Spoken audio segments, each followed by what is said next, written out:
What's up, guys? Welcome back to another episode of Fish on Fanatics. Today is a different video. We have some weather here in Memphis, Tennessee, so we are not able to actually go out and make a fishing video. The next best thing to a fishing video is how to tie knots. I'm going to go over 3 knots that you can use for any kind of freshwater fishing. So with that being said, let's get right into it. Alright guys, the first knot out of the 3, this is my favorite knot for catfishing. This is called a snell knot. As you can see, I'm just using a piece of thread so you guys can really see this. So what I do is I go through the top of the eyelet of the hook, go through about 1 inch, pinch it, and then what I'm going to do is I'm going to wrap this 5 to 7 times. And then once I get that wrapped, what I'm going to do is I'm going to take the other piece or other end of this line and I'm going to go right back up through the bottom of the eye hook. And then what you're going to want to do is just cinch that down. And like I said, guys, this is just thread. I wish I could show you better with a piece of line, actual fishing line, but my lighting is horrible. So that is a snell knot, and that will work for any kind of catfishing you do, guys. You don't need 150 different knots. This knot is super strong, and I promise you it is all you need for catfishing. Okay guys, this is knot number 2. This is the clinch knot. This one is probably the easiest one to tie, and this clinch knot, you can basically use it for anything. I use it a lot for putting leaders together and whatnot, stuff of that nature. But what you want to do is go through the eyelet of the hook. Like I said, guys, I'm using thread, so this is just to show you, that way you can see exactly how to do this. So you want to pull some through. What I do is I stick my finger in there, and what I'm going to do is I'm going to wrap this end over end 5 to 7 times.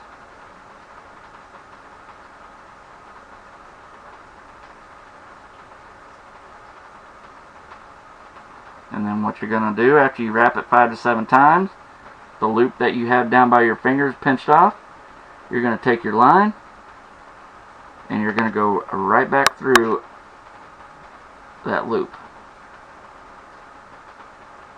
And then when you get that, all you got to do is snug it down. Make sure you lubricate your line at it when you cinch those knots, guys, so you don't get line burn and have break-offs. But that is the clinch knot, guys. That is simple, simple, simple. Alright guys, this is the last knot that you will ever need for any kind of freshwater fishing. What you're going to want to do is you're going to want to put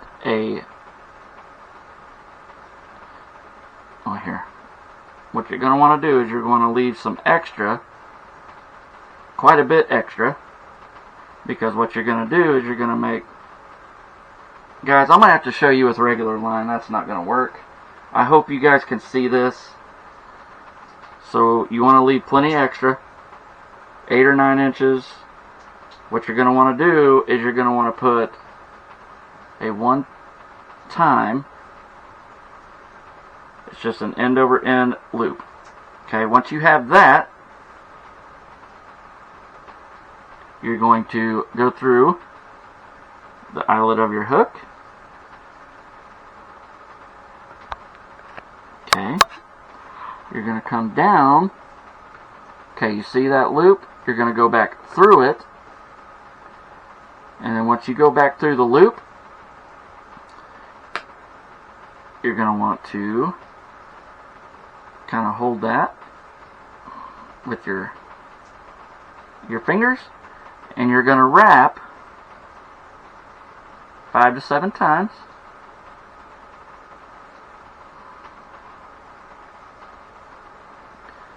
Bear with me, guys. This is harder than it looks. I'm just going to go 4 times just to show you guys. But you want to go 5 to 7 times. And then you're going to come back through both those loops. And then you're going to want to cinch this down to however big of a loop you want. I usually leave about 3/8 of an inch loop. And then you're just going to cinch this down.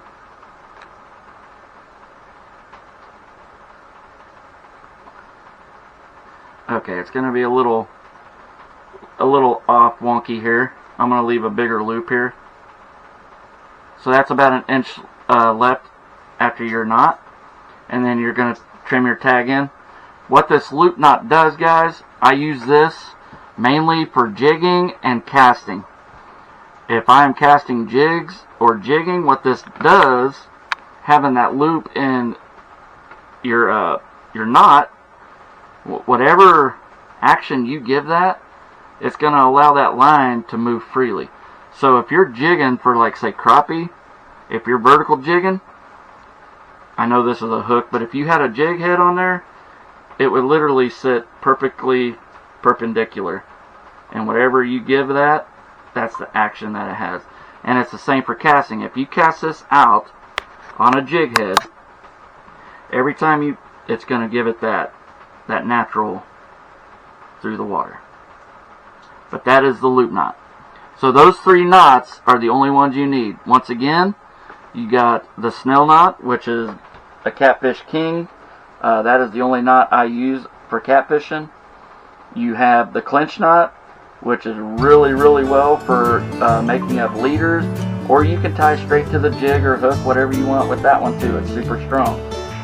And then my vertical jigging and casting favorite knot is the loop knot. Because like I said, if this was a jig, it would, whatever action you give it, it's going to stay perfectly perpendicular and be more lifelike. Alright guys, those are the 3 knots. The only 3 knots you will ever need in fishing. I know there's 100 different ones. You got the polymer knot, you got the trilene knot, all those other knots. You don't really need those knots. And they are a lot harder to tie than just, like I said, a simple clinch knot. If you're jigging, vertical jigging, casting, loop knot. And if you're going for big cats or any kind of catfish, a simple snell knot, guys. That's all you need. So that is this week's episode of Fish on Fanatics. Hopefully within the next week or 2 I can get back out and get some actual fish content.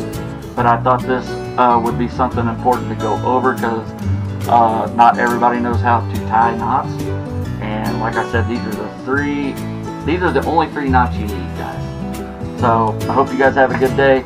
God bless. Thank you guys for watching.